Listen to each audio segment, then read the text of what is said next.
Hi everybody, welcome back to Growing with Speech Tree. Today we're going to talk about all the different things that we can do with books and during reading time with your child.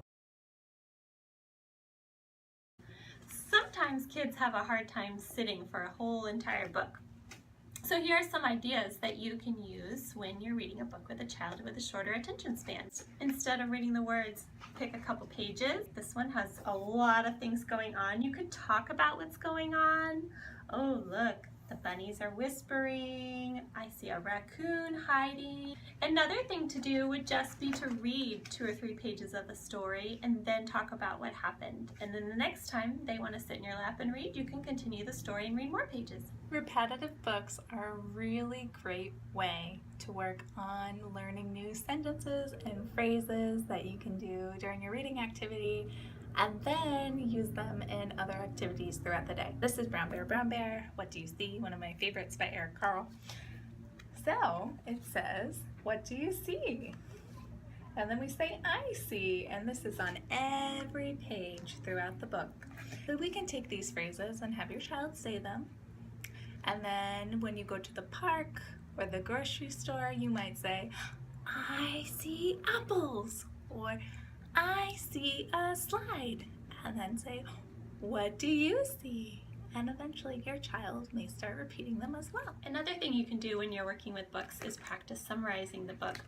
You can read the whole entire book and use the 5-finger story retells, characters, setting, problem, solution, and ending. Or you can read a few pages and summarize what happened in those pages. You can use words like first, next, then, and last to summarize the book as well.